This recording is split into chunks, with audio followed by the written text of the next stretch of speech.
산통은 마치 내 몸을 갈기갈기 찢어내는 것 같았다. 식은땀에 병원 시트가 흠뻑 젖어 축축하게 살갗에 달라붙었다. 분만실 밖 시어머니는 초조하게 서성이고 있었다. 내가 시집온 첫날부터 내 출신을 무시하던 여자. 그녀가 기다리는 것은 내 아니가 아니라 김씨 집안의 장손이었다. 간호사가 강보에 쌓인 아기를 안고 나와 축하드려요. 예쁜 공주님이에요. 라고 말했을 때 나는 똑똑히 보았다. 시어머니의 얼굴에 가득했던 기대가 순식간에 싸늘하게 굳어버리더니 이내 독을 품은 듯한 냉기로 변하는 것을. 분만실에서 나온 나는 기력이 다 빠져 손뭉치처럼 늘어졌다. 숨 돌릴 틈도 없이 시어머니가 성난 암사자처럼 내게 달려들었다. 복도를 오가는 다른 가족들과 의료진이 지켜보는 앞에서 그녀는 손을 번쩍 들더니 내 뺨을 세차게 3번 내리쳤다. 짝, 짝, 짝. 날카로운 마찰음이 고요한 복도에 울려 퍼졌다. 고막이 윙윙거리고 뺨은 불에 댄 듯 화끈거렸다. 이 쓸모없는 것. 내가 매일같이 불공을 들였건만 고작 계집애 새끼를 낳아? 우리 김씨 집안이 8대조에 무슨 죄를 지었길래 너 같은 알만 낳는 시암탈을 들여서. 그것도 쓸모없는 암컷 알만 낳고. 송곳 같은 악담이 심장에 박혔다. 나는 뺨을 감싸준 채 믿을 수 없다는 듯 그녀를 쳐다보았다. 눈물이 걷잡을 수 없이 터져나왔다. 남편 김태우를 바라보았다. 늘 그랬듯 최소한 내 앞을 가로막고 신용이라도 해줄 거라 믿었다. 하지만 그는 그러지 않았다. 그저 차가운 눈으로 심지어 일말의 짜증까지 담은 눈빛으로 서 있을 뿐이었다. 그는 시어머니가 욕설에 지쳐 헉헉거릴 때까지 기다렸다가 그제야 느릿느릿 다가와 나를 병상에서 끌어내 복도 구석으로 밀쳤다. 어찌나 힘이 센지 가출산한 몸이 비명을 질렀다. 수진아, 그만 울어. 그는 목소리를 낮췄다.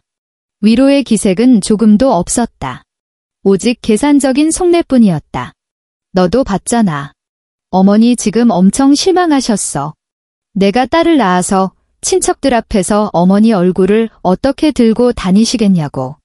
나는 멍하니 그를 바라봤다. 내가 3년간 사랑했고 평생을 함께할 수 있으리라 믿었던 남자. 그의 입술이 열리고 닫힐 때마다 튀어나오는 말들은 시베리아의 칼바람보다도 잔인했다. 있잖아. 너희 집 남대문 시장 가게 곧 재개발 들어간다고 하지 않았어. 그의 눈이 탐욕으로 번뜩였다. 그러지 말고 우리 일단 이혼부터 하자. 너 지금 막 애 낳아서 몸도 안 좋고 어머니도 화가 머리끝까지 나셨잖아. 재개발 보상금 나오면 그 돈 나한테 주고 그때 우리 다시 합치는 거야? 그럼 어머니 화도 풀어드리고 우리도 그 돈으로 형편 좀 피고. 이거 완전 일석이조 아니야? 나는 계산으로 번들거리는 그의 추악한 얼굴을 보며 심장이 차가운 얼음장 속으로 가라앉는 것을 느꼈다. 그랬구나. 내가 임신한 순간부터 이 가족이 기다린 것은 새로운 생명의 탄생이 아니라 우리 엄마의 낡고 허름한 가게가 가져다줄 재개발 보상금이었구나. 이수진은 서울의 지극히 평범한 여자다. 우리 부모님은 남대문 시장에서 생선 가게를 하셨다. 매일 새벽같이 일어나 온몸에 밴 비린내와 바닷물에 허옇게 불어튼 손으로 나를 키우고 대학까지 보내셨다. 나는 내 출신이 한 번도 부끄러운 적이 없었다. 그것은 부모님이 땀과 사랑으로 내게 깔아준 길이었으니까. 하지만 시어머니의 눈에 나는 남대문 시장에 씻어낼 수 없는 비린내, 싸구려의 격식도 없는 여자일 뿐이었다. 한강이 내려다 보이는 마포구의 고층 아파트에 사는 그녀는 아들 김태우가 나와 결혼한 것을 가문의 수치로 여겼다. 연애 시절, 김태우는 내 착하고 소박한 모습에 반했다며 집안 배경 같은 건 절대 신경 쓰지 않는다고 맹세했다. 나는 그 말을 믿었고 아름다운 결혼 생활을 꿈꾸며 그와 결혼했다. 결혼 후 시어머니의 마음에 들기 위해 나는 온갖 집안일을 도맡았다. 매일같이 그녀가 좋아하는 반찬을 만들어 올리며 여왕처럼 모셨다. 하지만 내가 아무리 노력해도 그녀의 눈에 나는 영원한 생선 장수 딸이었다. 그녀가 입에 달고 살던 말은 이것이었다. 수진아, 넌 다 좋은데 배 속이 영 시원찮구나. 꼭 아들을 낳아야 한다. 우리 김씨 집안은 3대 독자 집안이야. 대를 끊을 순 없지? 임신 후 그 잔소리는 더욱 심해졌다. 그녀는 어디서 구해왔는지 모를 기괴한 약들을 다려와 아들로 바꿔주는 한약이라며 억지로 마시게 했다. 산부인과 검진 때마다 의사에게 아들인지 딸인지 집요하게 물었고 의사가 규정상 알려드릴 수 없다고 거절하면 마치 내가 큰 죄라도 지은 것처럼 나를 원망스럽게 쏘아보곤 했다. 그리고 이제 나는 그녀의 기대를 저버리고 딸을 낳았다. 그 결과 세대의 따귀와 남편의 냉혹한 계산이 나를 위한 축하 선물이 되었다. 나는 차가운 병상에 누워 있었다. 아랫배의 상처도 뺨도 아팠지만 마음의 고통에는 비할 바가 아니었다. 주머니 속 휴대폰을 더듬어 떨리는 손으로 엄마에게 전화를 걸었다. 통화가 연결되자마자 눈물샘이 터져버렸다. 엄마, 나는 흐느끼며 방금 일어난 모든 일, 시어머니의 따귀와 남편의 이혼 제안을 울면서 털어놓았다. 전화기 너머 엄마는 한동안 말이 없었다. 나는 눈앞에 엄마의 모습이 그려졌다. 비린내 나는 작은 가게 앞에서 10년 넘게 쓴 방수 앞치마를 두른 채 서 있는 모습. 엄마의 침묵에 가슴이 철렁했다. 나에게 참고 살라고, 아이를 위해서 가정을 지키라고 할까 봐 두려웠다. 엄마의 세상에서 이혼은 하늘이 무너지는 일이었으니까. 한참 뒤 엄마의 차분하면서도 단호한 목소리가 들려왔다. 시장에서 손님을 부를 때처럼 우렁차진 않았지만 그 어떤 의심도 허락하지 않는 힘이 실려 있었다. 수진아, 걱정 마라. 푹 쉬면서 몸조리 잘하고 아기도 잘 돌보고 있어? 나머진 엄마가 알아서 할게. 전화를 끊고 간호사가 데려다준 딸아이를 품에 안았다. 작은 아가는 세상 모르고 새근새근 잠들어 있었다. 자신의 탄생이 이 집에 어떤 폭풍을 몰고 왔는지 전혀 모르는 채로. 나는 아가의 부드러운 뺨에 입을 맞추며 속으로 다짐했다. 이수진, 이 아기를 위해서라도 반드시 강해져야 해. 다음 날 오전 병실 문이 거칠게 열렸다. 시어머니와 김태우가 똑같이 오만하고 냉담한 표정으로 들어섰다. 김태우의 손에는 서류 한 장이 들려 있었고 그는 그걸 내 침대 협탁 위로 던졌다. 사인해 명령조의 간결한 한마디였다. 견눈질로 보니 이혼 합의서였다. 조항들은 소름 끼칠 정도로 악랄했다. 나는 모든 혼인 재산 분할을 자발적으로 포기하고 딸의 양육권은 김씨 집안이 가지며 내게는 월 1회의 면접교섭권만 주어진다는 내용이었다. 시어머니는 팔짱을 낀 채 비아냥거렸다. 수진아, 우리를 너무 원망 마라. 내 뱃속이 부실한 걸 누굴 탓하겠니?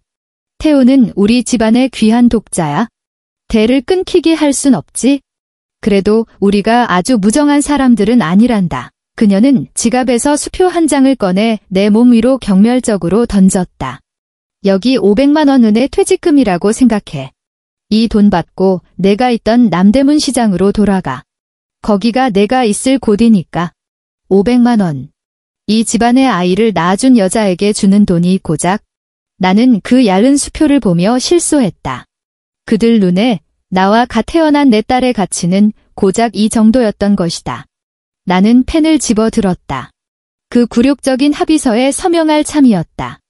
운명을 받아들여서가 아니라 이 역겨운 인간들과 하루라도 빨리 연을 끊고 싶어서였다. 내 펜 끝이 종이에 닿으려는 바로 그 순간이었다. 쾅! 병실 문이 밖에서 세게 열렸다. 엄마였다. 하지만 내가 알던 엄마의 모습이 아니었다. 생선 비늘이 묻어있던 방수 앞치마 대신 몸에 딱 맞는 샤넬 투피스를 입고 발에는 세련된 하이힐을 신고 있었다. 일 때문에 대충 묶었던 머리는 우아한 올림머리로 단정하게 빗어 넘겼고 옅은 화장을 한 얼굴에서는 내가 한 번도 본 적 없는 강렬한 기품이 뿜어져 나왔다.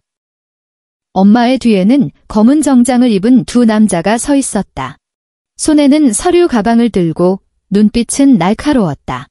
시간당 수임료가 어마어마할 것 같은 인류 변호사임이 분명했다. 병실은 순간 정적에 휩싸였다. 시어머니와 김태우는 입을 벌린 채 마치 믿을 수 없는 생물이라도 본 것처럼 엄마를 멍하니 쳐다봤다. 엄마는 곧장 내 침대로 걸어왔다. 그 모자에게는 눈길 한 번 주지 않고 먼저 내 머리를 부드럽게 쓰다듬고는 강보에 쌓인 외손녀를 조심스럽게 들여다봤다. 눈빛에는 사랑이 가득했다. 엄마, 나는 눈앞의 귀부인이 내 엄마라는 사실이 믿기지 않아 멍하니 입을 열었다. 엄마는 나를 보며 안심하라는 듯 미소 짓고는 몸을 돌렸다. 그 순간 엄마의 눈빛은 칼날처럼 차가워졌다. 그녀는 변호사 중 한 명에게서 서류 뭉치를 받아 들고는 보지도 않은 채 김태우의 얼굴에 그대로 던져버렸다. 종이들이 놀란 비둘기 떼처럼 바닥에 흩어졌다. 이혼. 좋지. 엄마의 목소리는 크지 않았지만 바닥에 내리꽂히는 쇠망치처럼 묵직했다. 이건 내 딸 이수진의 혼전 재산 목록이고 너희 김씨 집안을 위해 지출한 모든 비용 명세서다. 이혼을 논하기 전에 김태우 씨가 먼저 계산해 보시지. 당신과 당신 어머니가 내 딸에게 얼마를 배상해야 하는지. 김태우는 허둥지둥 허리를 숙여 종이 한 장을 주었다. 그 내용을 확인한 그의 얼굴은 벼락이라도 맞은 듯 새하얗게 굳어버렸다. 시어머니도 궁금했는지 종이 한 장을 낚아챘다. 그 서류의 제목은 선명했다. 재산 공증 목록, 강남구 압구정동 현대아파트 소유권 증명, 청담동 상업지구 상가 3곳 소유권 증명, 서초구 단독주택 소유권 증명, 그리고 서류 마지막 장에는 은행에서 발급한 자산증명서가 있었다. 정부의 강남 핵심지구 재개발 계획에 따라 이수진 씨 명의의 강남역 인근 토지가 수용될 예정이며 예상 보상금은 300억 원. 300억. 시어머니의 목소리가 염소처럼 떨렸다. 손에 들고 있던 종이가 힘없이 바닥으로 떨어졌다. 그녀는 동공이 풀린 눈으로 엄마와 나를 번갈아 쳐다봤다.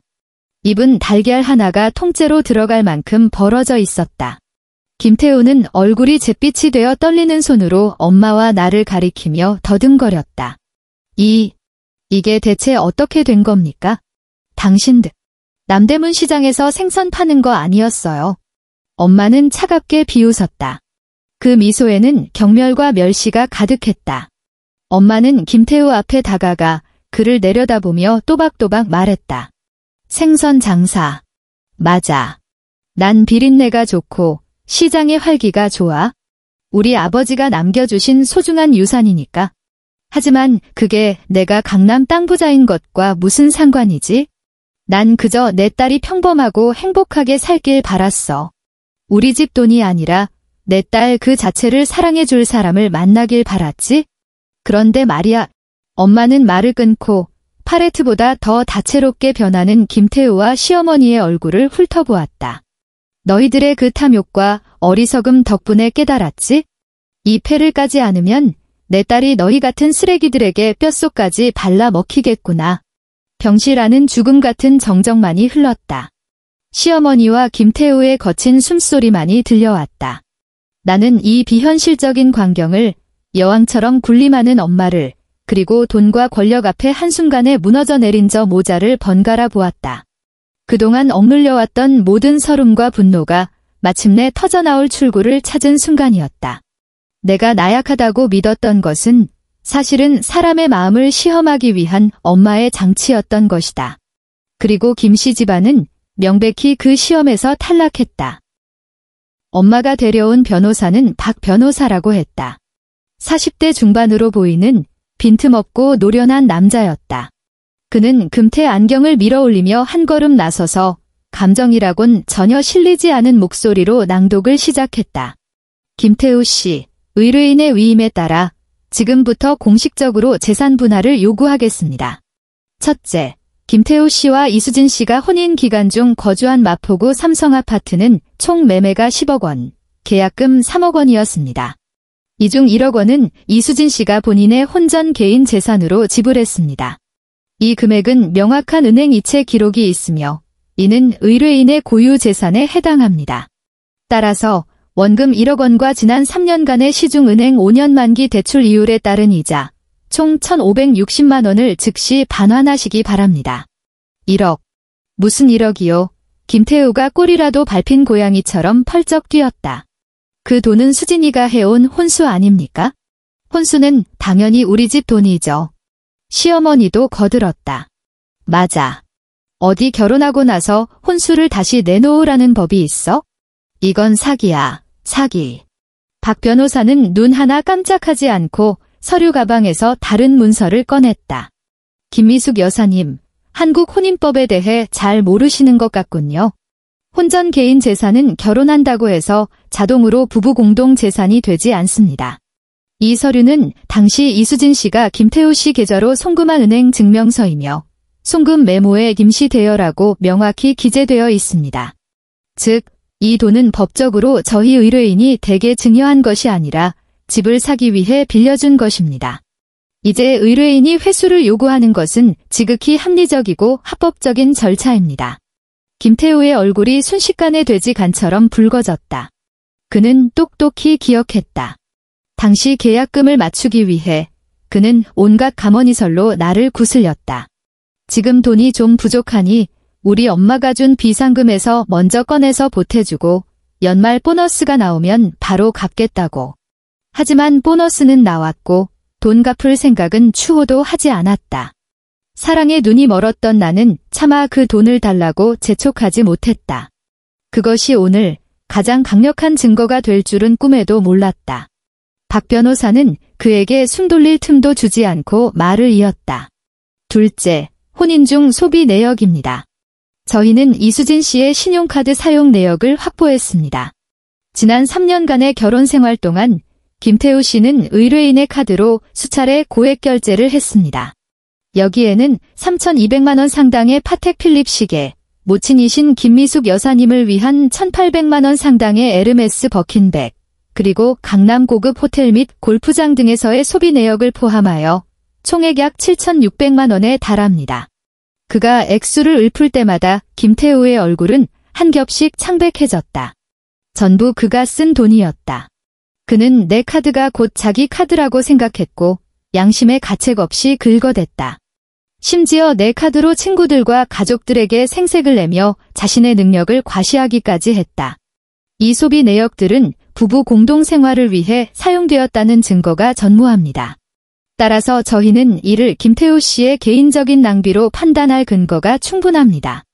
이 금액 역시 모두 청산하여 반환해 주시기 바랍니다. 박 변호사의 목소리는 얼음장처럼 차가웠다. 너희들, 이건 날강도 짓이야. 시어머니가 분노로 온몸을 부들부들 떨었다. 아들이 마누라 돈 좀 쓴 게 뭐 그리 대수라고. 생선 장수 주제에 어디서 상류층 흉내야? 돈 몇 푼 생겼다고 눈에 뵈는 게 없나. 엄마가 천천히 그녀 앞으로 걸어갔다. 엄마는 차분한 눈으로 그녀를 응시했다. 그 차분함 아래에는 사람을 얼어붙게 만드는 압박감이 서려 있었다. 김미숙 씨, 첫째, 말 조심하세요. 둘째, 내게 돈이 얼마나 있는지는 당신과 상관없는 일입니다.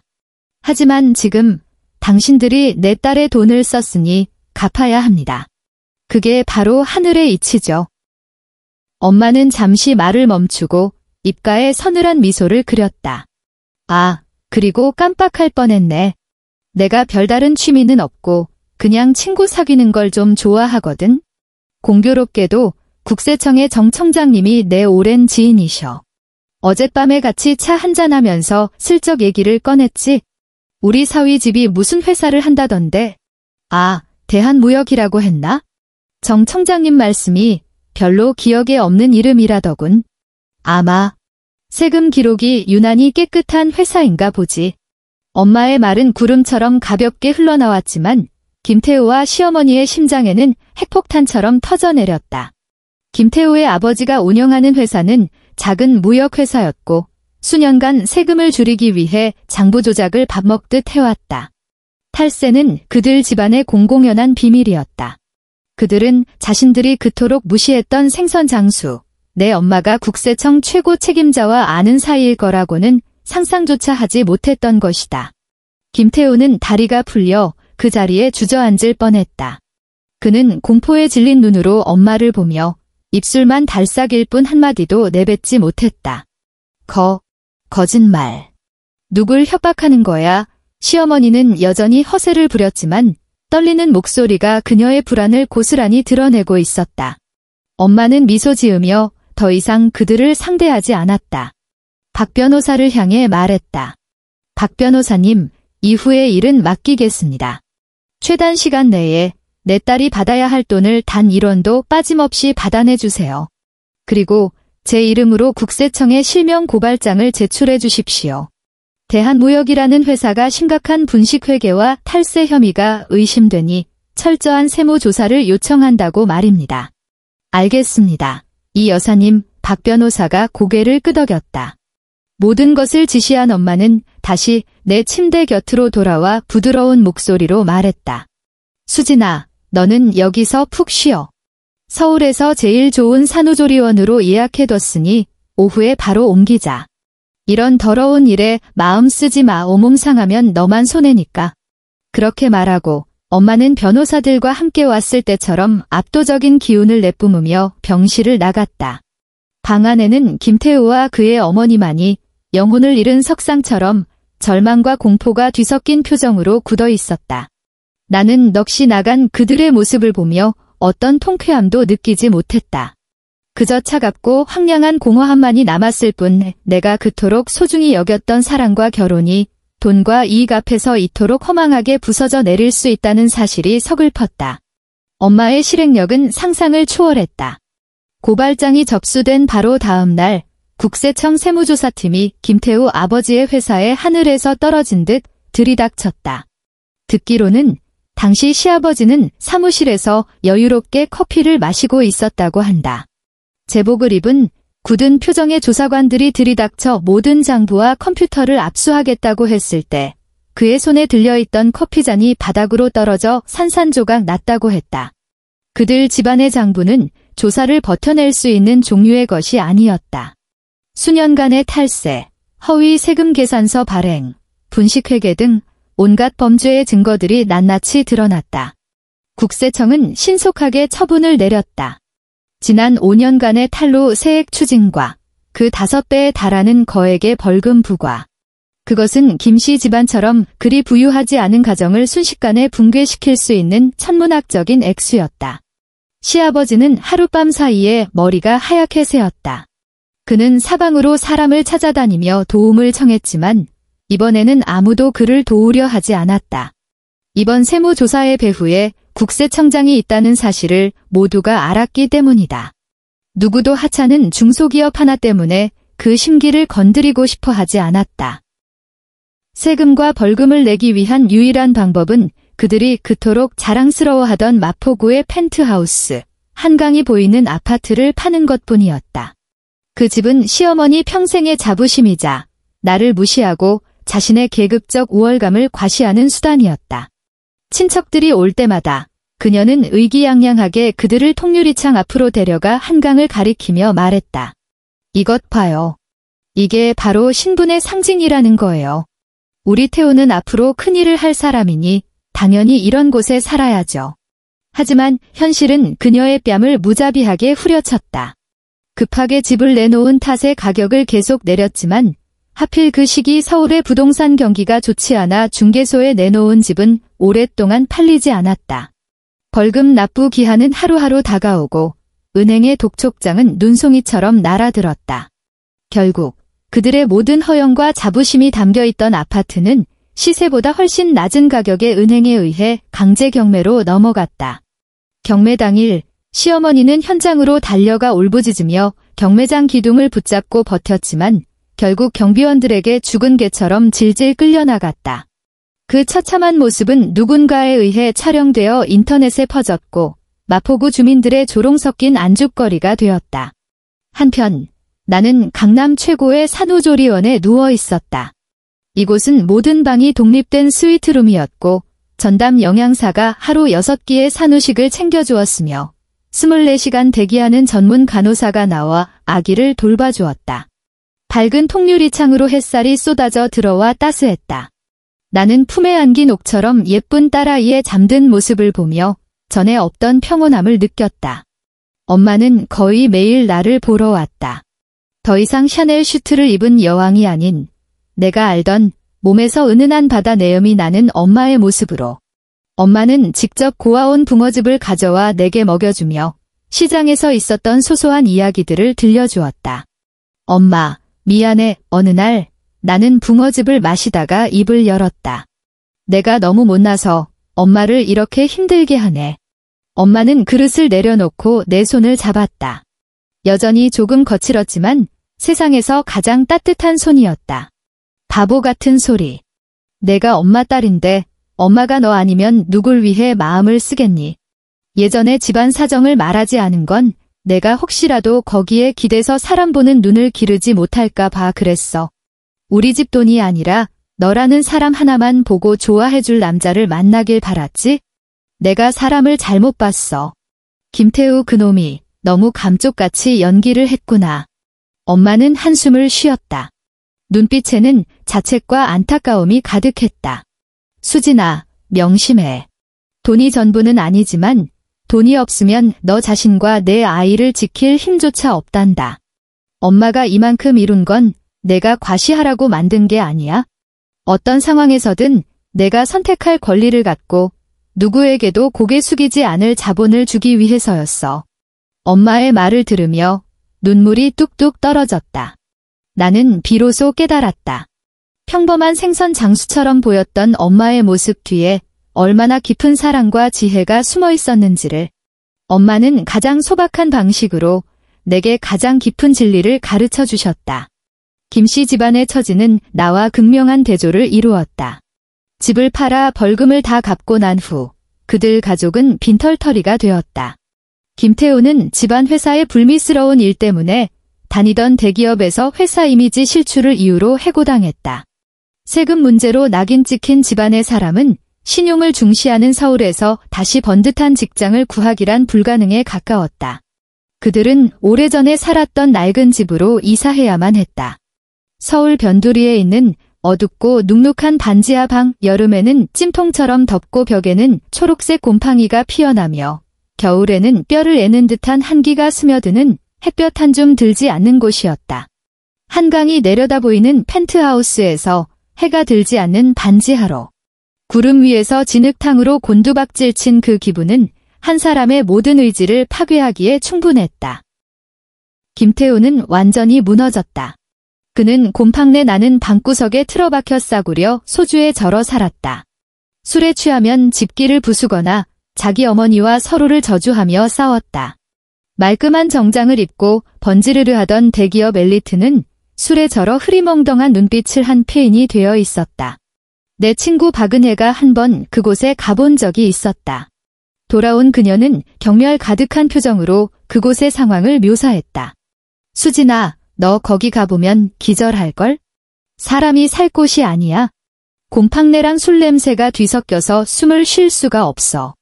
김태우는 완전 미친놈 같더라. 머리는 닭 둥지처럼 헝클어지고 수염은 덥수룩해서는 나를 보자마자 핏발선 눈으로 내 소식을 묻더라.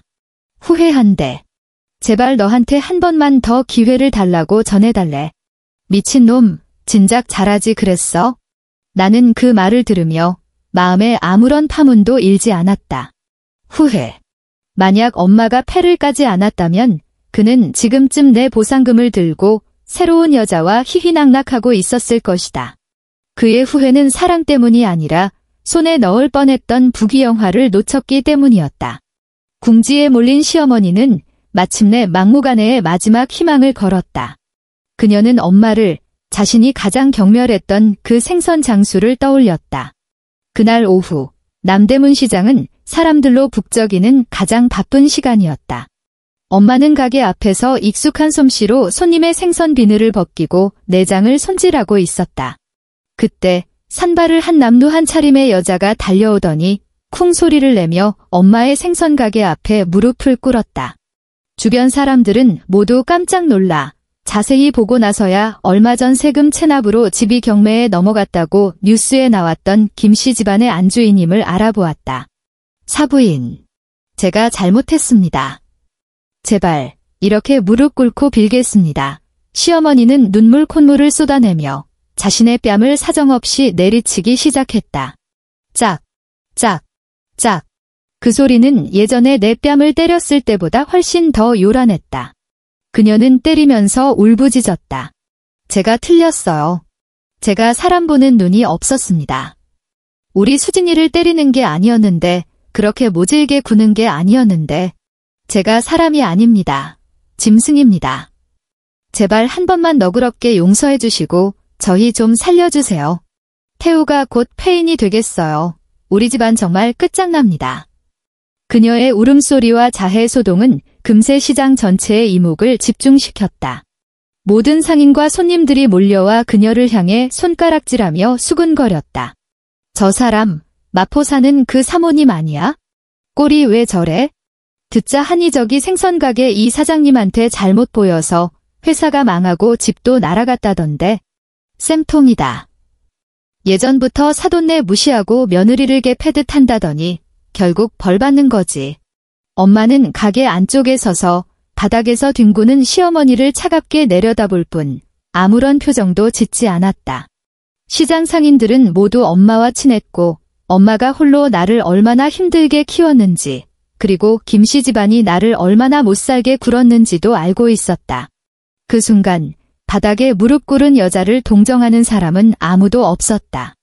시어머니는 엄마가 미동도 않자 더욱 처절하게 울며 동정을 얻기 위해 바닥을 뒹굴기 시작했다. 엄마는 손을 닫고 허리를 숙여 수조에서 펄펄 살아 뛰는 농어 한 마리를 건져 올렸다. 물고기가 엄마 손에서 발버둥 치며 꼬리로 튕긴 물이 엄마 옷을 적셨다. 그리고 엄마는 모든 사람이 보는 앞에서 그 물고기를 도마 위에 힘껏 내리쳤다. 퍽! 둔탁한 소리와 함께 방금 전까지 살아날뛰던 물고기가 순간 잠잠해졌다. 아가미만 미세하게 들썩일 뿐이었다. 시장은 순간 쥐 죽은 듯 조용해졌다. 모든 사람의 시선이 엄마와 그 물고기에 쏠렸다. 엄마는 비늘 칼을 들고 능숙하게 비늘을 벗겨내며 모여든 사람들을 향해 크지 않지만 모두가 똑똑히 들을 수 있는 목소리로 말했다. 어떤 인간들은 말이야, 십수년 쓴 이 차가운 도마보다도 마음이 더 단단하고 차가워. 내 딸이 이 도마 위에 생선인 줄 알았지? 때리고 싶으면 때리고, 욕하고 싶으면 욕하고, 마음대로 토막 낼 수 있다고 생각했어? 엄마의 시선이 천천히 바닥에 무릎 꿇은 시어머니에게로 향했다. 그 눈빛에는 뼛속까지 시린 한기가 서려 있었다. 지금 난 아무것도 하지 않았어. 그저 똑같이 느끼게 해주는 것뿐이야. 도마 위에 올려져 심판을 기다리는 기분이 어떤 건지, 다음 칼날이 어디서부터 들어올지 모르는 그 공포가 어떤 건지 말이야. 말을 마친 엄마는 칼을 들어 망설임 없이 생선 대가리를 내리쳤다. 시어머니는 굴러떨어지는 생선 대가리를 보고 비명을 지르더니 눈을 뒤집고 그대로 기절해버렸다. 주변 상인들 사이에서 환호성이 터져나왔다. 아무도 엄마가 잔인하다고 생각하지 않았다. 모두가 속이 다 시원하다고 했다. 그날 이후 김씨 집안은 내 세상에서 완전히 사라졌다. 듣기로는 시아버지는 충격을 이기지 못하고 뇌졸중으로 쓰러져 반신불수가 되었다고 했다. 김태우는 완전한 알코올 중독자가 되어 매일 편의점에서 술을 외상으로 사와 반지하방에 누워 곰팡이가 핀 천장을 보며 내게 끝없이 참회와 구걸이 담긴 문자를 보내는 것이 그의 질상이 되었다. 수진아, 내가 잘못했어. 정말 잘못했어. 내가 귀신에 씌었었나 봐. 엄마 말을 듣는 게 아니었는데. 수진아, 기억나. 우리 첫 데이트 남산타워에서 했잖아. 그날 내 미소는 정말 아름다웠는데 우리 그때로 다시 돌아가면 안 될까? 수진아, 딸은 잘 있어? 보고 싶다. 제발 한 번만이라도 보게 해줘. 딱 한 번만. 나는 그 문자들을 보며 단 한 번도 답장하지 않고 모든 연락처를 차단했다. 과거. 돌아갈 수 없다. 그의 어머니가 내 뺨을 때리는 것을 차갑게 방관하던 그 순간부터 우리는 다시는 돌아갈 수 없는 강을 건넜다. 산후조리를 마치고 나는 딸을 안고 엄마와 함께 강남의 가장 번화한 땅 위에 섰다. 우리 집안의 땅, 곧 새로운 상업 빌딩이 들어설 그곳에서 성대한 기공식이 열리고 있었다. 카메라 플래시가 쉴 새 없이 터졌고 기자들이 내 앞으로 마이크를 내밀었다. 이수진 대표님, 강남의 최연소 여성 부호로서 미래의 사업 구상에 대해 한 말씀 부탁드립니다. 나는 품에 안긴 딸을 내려다보았다. 아이는 까맣고 동그란 눈으로 이 세상을 신기한 듯 바라보고 있었다. 나는 딸의 이마에 입을 맞추고 고개를 들어 눈부신 플래시를 마주하며 당당하고 여유로운 미소를 지었다. 곁에 선 엄마를 보았다. 엄마도 나를 보며 미소 짓고 있었다. 그 눈빛에는 자랑스러움과 안도감이 가득했다. 햇살이 우리 모녀에게 그리고 내 품에 안긴 새로운 생명에게 쏟아지고 있었다. 나는 알 수 있었다. 우리들의 완전히 새로운 인생은 이제 막 시작되었다는 것을.